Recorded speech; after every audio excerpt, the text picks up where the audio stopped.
देवाला असणारा देव प्राप्त होत नाही, ते मन खाली होत नाही. मन खाली करणं म्हणजे मला मनामधलं सगळे विकार नाही करणं. आमचे मिश्रजी मला सुंदर उदाहरण देतात. बाबाजी सांगत असतात म्हणजे देवाला प्राप्त करण्याकरता एक साधक निघाला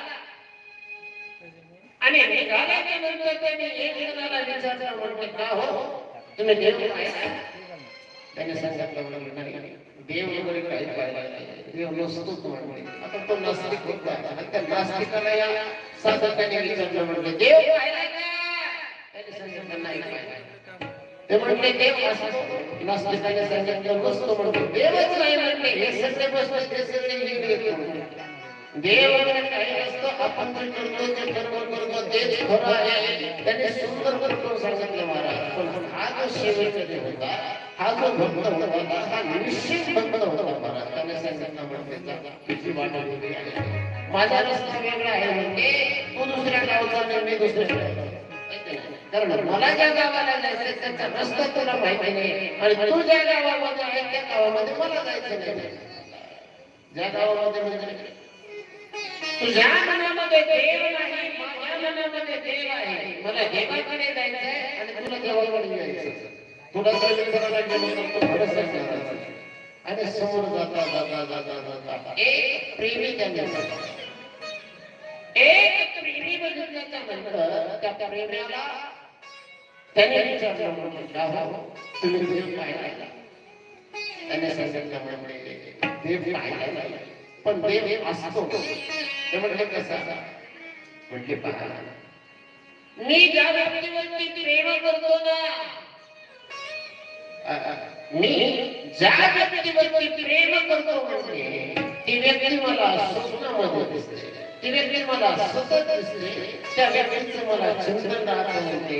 एक प्रेमी आपल्या प्रेमिकावरती त्या ठिकाणी प्रेम करत असताना एवढं चिंतन करतो मला, तिला काही क्षणाला 15 मिनिटं 10 मिनिटं जरी झाली की तिला फोन करणार, तिला बोलणार, काय झालं कसं सगळ्या गोष्टी गुरुजी खूप सुंदर सांगत असतात. ते म्हणतात तो प्रेमी आपल्या प्रेमिकाला म्हणतो, हे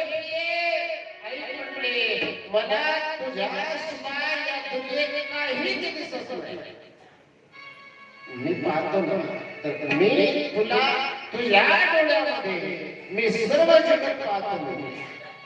कोण म्हणतोय?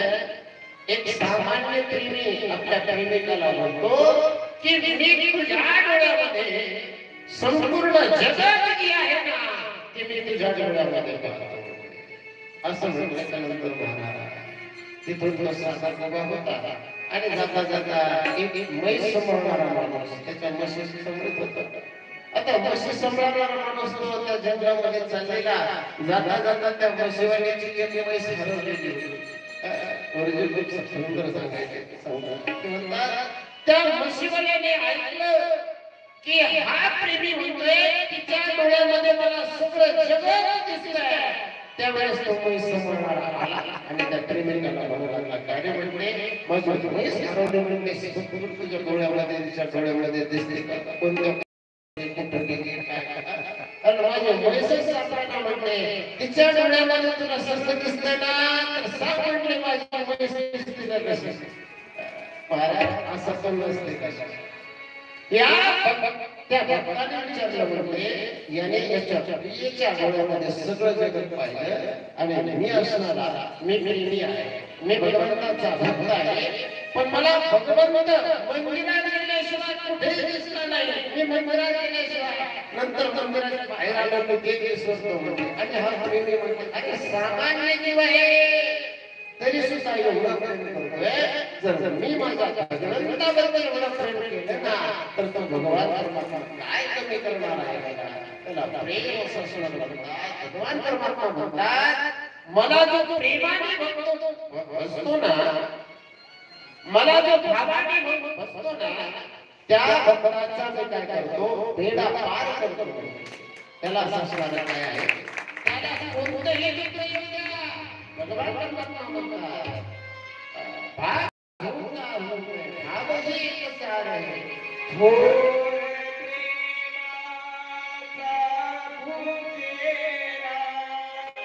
थोर